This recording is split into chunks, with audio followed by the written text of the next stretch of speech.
নমস্কাৰ প্ৰিয় বন্ধু বান্ধৱীসকল, পুনৰবাৰ স্বাগতম জনাইছোঁ আপোনাক সকলোৰে মোৰ ইউটিউব চেনেললৈ। চ' বন্ধুসকল, আজি আমি আলোচনা কৰিম ADRE থাৰ্ড গ্ৰেডত হৈ যোৱা GK কুৱেশ্যনবিলাক। চ' আপোনালোকে শেষলৈকে চাব বুলি আশা কৰিলোঁ।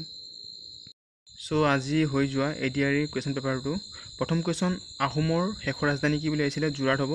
আৰু নুমলীগড় তেল শোধনাগাৰ ক'ত আছে বুলি আহিছিলে? গোলাঘাট হ'ব। শংকৰদেৱৰ বুঢ়ীমাকৰ নাম আহিছিলে খেৰুতী। 1 জানুৱাৰী 2024 অনুসৰি আমেৰিকাৰ ৰাষ্ট্ৰপতি কোন বুলি আহিছিলে? জ বাইডেন হ'ব এনচাৰটো। আৰু 5 নম্বৰ আহিছিলে, এইটো ঘনচিৰিকা আছিলে, লিখাটো অলপ ভুল হৈ গ'ল। ঘনচিৰিকা, কাউৰী, বাদুলি, ময়ূৰ চৰাই, অমিলটো আহিছিলে, গতিকে ইয়াৰ অমিলটো হ'ব বাদুলি। তাৰপিছত আহিছিলে ৰংমুং তেৰেঙৰ গ্ৰন্থখন কি? ৰং মিলিৰ হাঁহি হয়। আৰু নীতি আয়োগৰ অধ্যক্ষ আহিছিলে প্ৰধানমন্ত্ৰী। 1 জানুৱাৰী 2024 চনৰ অনুসৰি ভাৰতৰ উপৰাষ্ট্ৰপতি কোন বুলি আহিছিলে? জগদীপ ধনখেৰ। ৰাজ্যসভাৰ অধ্যক্ষ কোন বুলি আহিছিলে? ৰাজ্যসভাৰ অধ্যক্ষ আছিলে উপৰাষ্ট্ৰপতি। নেক্সট আছিলে ভাৰতৰ ৰাষ্ট্ৰপতি শপত গ্ৰহণ কৰায় কোনে কৰায়? ভাৰতৰ ৰাষ্ট্ৰপতি শপত গ্ৰহণ মুখ্য ন্যায়াধীশে কৰায়। কাঞ্চীপুৰম চিৰিজ মেনুফেক্সাৰ ক'ত আছে? তামিলনাডুত আছে। টুকলাই গৱেষণা কেন্দ্ৰ ক'ত আছে? টুকলাই গৱেষণা কেন্দ্ৰ আছে যোৰহাটত। আমেৰিকাত থকা একমাত্ৰ আইলেণ্ড ষ্টেটটো কিন্তু হাৱাই হ'ব, যিটো অপশ্যনত আছিলে হাৱাই, গতিকে হাৱাই হ'ব। আৰু অসমৰ সীমাত থকা দুখন দেশ আছিলে বাংলাদেশ আৰু ভূটান।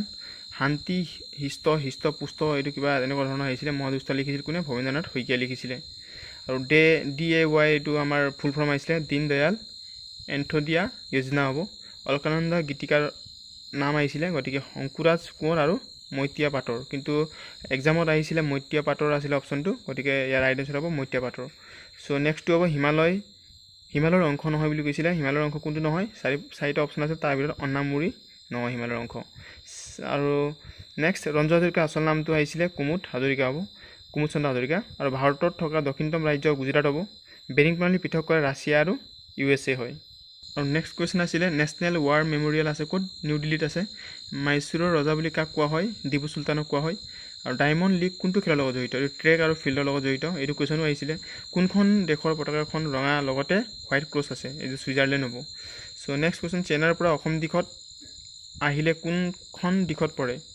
এইটো উত্তৰ পূব, একচুৱেলি উত্তৰ পূব নহয়, এইটো চাউথ ইষ্ট হ'ব, দক্ষিণ পূব হ'ব ইয়াৰ এনচাৰটো। বাঁহৰ পৰা তৈয়াৰ কৰা বাদ্যযন্ত্ৰ, এইটো একচুৱেলি টকা বুলি দিছে, কিন্তু টকা অপশ্যনত নাছিলে বুলি কৈছে, কিন্তু এতিয়া অপশ্যনটো ক'লেহে ক'ব পাৰিম। আপোনালোকে কমেণ্ট বক্সত জনাব ইয়াৰ অপশ্যনটো কি আছিলে। বাঁহৰ পৰা তৈয়াৰ কৰাটো বাদ্যযন্ত্ৰ হ'ব টকা। শান্ত হিষ্ট সুস্থ পুষ্ট এইটো দুবাৰ আহিলে, কাৰ আছিল? এইটো ভৱেন্দ্ৰনাথ শইকীয়াৰ হয়। উত্তৰ পূবৰ পৰ্বতমালা কোনখন? বৰাইল পৰ্বতমালা হৈছে উত্তৰ পূবৰ পৰ্বতমালা। আৰু কুল্লু দছেৰা কোনখন ৰাজ্যৰ হয়? কুল্লু দছেৰা হ'ব হিমাচল প্ৰদেশৰ।